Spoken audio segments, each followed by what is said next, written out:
فروټ فلای چې دا د دې د ټولو نه خطرناک دغه دا دی چې دا په یو پیسټیساید باندې دا نه مري، ځکه په دې کې دومره ریزسټنس او دا دومره ټپ دي، دومره سخت دي. هر قسم پیسټیساید چې په دې سپری کیږي نو دا په هغې باندې مړه کیږي نه.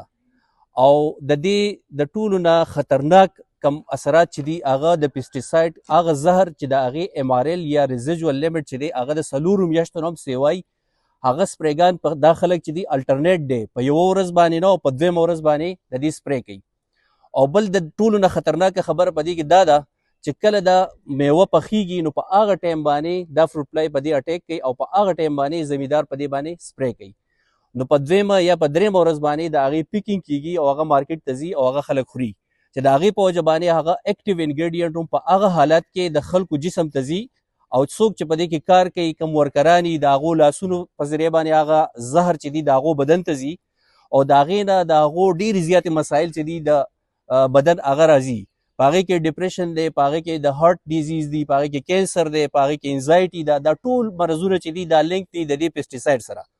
ځکه دا ارګینو پاسپیټ دي او ارګینو پاسپیټ چې څومره د ارګینیزمز فنکشنز دي د سیلولر لیول پورې د خلیو د حده پورې هغه تباه کوي او هغه ډیمیج کوي. نو د فروټ فلای ټریپس دا په ټوله دنیا کې یو مؤثره او د کلایمیټ د ښه کېدو او د کلایمیټ سره د ریزیلینټ یو منصوبه ده او د دې په ذریعه باندې د فروټ فلای څومره نسلونه چې دي هغه ختمیږي. د هغې وجه دا ده چې دا فروټ فلای چې کله موږ ولګوو نو په دې کې 3 څیزونه موجود دي. یو میتایل یوجینول دی چې هغه هارمون دي او هغه د میل کم فروټ فلای چې دا ځان ته اټریکټ کوي او ځان ته یې رابلي. په دویم کې د دې د چینی محلول په دې کې شامل شوی او دریم په دې کې انسیکټیساید په ډیر کم مقدار باندې 0.03% باندې په دې کې موږ پیسټیساید اچو. دا درې واړه چې موږ کله یو ځای کو نو دا کم هارمون چې دی په دې کې دا میل یا کم دا نر کم مچ چې دی هغه راځي او هغه دې ډبي ته ننوځي او د دې ډبي خاصیت دا دی چې دا کله دې ته ورننوځي نو بیا د هغه د وتو لاره نه وي، نو دی چې دننه ننوځي دی به خامخا په هغې کې مري. نو کله چې یو نر مچ مړ شي او هغه ختم شي نو بیا دا ماده چې ده دا هګۍ نشي اچولی او موږ ته د ټولو نه غټه خطره چې ده هغه دغه ماده په دې فروټ کې هګۍ اچوي او دغه هګۍ چې دي کله چې دا هیچینګ وشي د دې نه بچي لاروا چې ورته موږ وایو هغه راوځي، هغه دا فروټ خوري، هغه څښا کېږي او دغه فروټ چې دی دا بیخي بیکاره شي. نو زمونږ تیر کال چې دی د شپږم او اووم اتم دا 3 شلتالان چې دي دا 95% چې دي دا ټول خراب شوي. ټول زمیندار په دې باندې ګواهی چې هغو ته ډېر زیات موږ هسې یو اسټیمیټ راویستی دی سله پاسه 2 اربه روپۍ چې دي زمونږ د زمیندارو چې دی د فروټ فلای د وجې نه هغه خرابې شوي دي او دا داسې پیسې دي چې دا د مارکیټ پیسې دي، ځکه په دې باندې مخکې نه خرچې چې دي د زمیندار د سرو د دوایي د مزدورۍ د ځمکې د هر څه خرچې په دې باندې شوي وي او دا تیار فصل چې دی دا د فروټ فلای یا د مچ چې دی هغه د دوی نه خراب کړی و.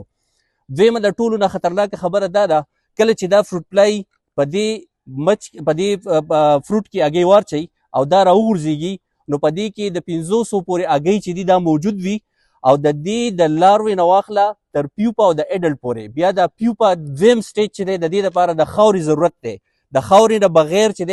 دی بیا اډلټ ته یا نر غټ مچ ته چې دی دا نه بدلیږي. نو دا فروټ دا میوه چې دی دا ځمکې ته راوغورځېږي او زمیندار یې په دې ځمکه باندې پرېږدي او د هغې نه دغه لاروا چې ده دا پیوپا په دې خاوره کې راشي او دا بیا غټ مچ شي. نو دا سایکل چې دی دا ډېر په تیزۍ باندې چلیږي. نو د دې وجې نه زمونږ ټول غټه زمینداره چې ده د هغې دپاره دا یو غټه خطره ده او د دې نه زمونږ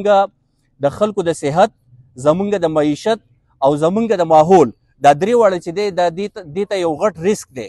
د دې وجې نه زمونږ حکومت چې دی د ګورنمنټ او خیبر پښتونخوا هغو کلایمیټ سمارټ اګریکلچر اکټیویټیز تھرو اګریکلچر ایکسټینشن دا یو پراجیکټ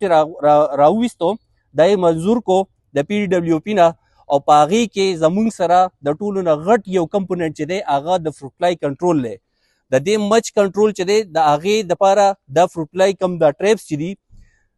دا 4 لاکه ټریپس چې دي دا په ټوله صوبه کې تقسیموي او د خوش قسمتۍ خبره دا ده چې 1.5 لاک ټریپس چې دي هغه زمونږ سواد چې دی هغه دلته کې یو موږ تقسیمو.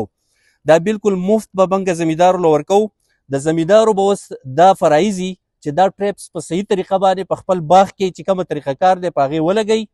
بیا کله چې د ده دا شلتالو یا د ده میوه یا د ده سبزیانې ختم شي دا ټریپس راواخلي او بیا هغه صفا کړي او د ځان سره کیدي د دې 10 کاله ګارنټي ده دا په 10 کاله کې دا خرابېږي نه صرف دې ته د دوایي قیمت ډېر کمی هغه به ځان له بیا اخلي یا څنګه چې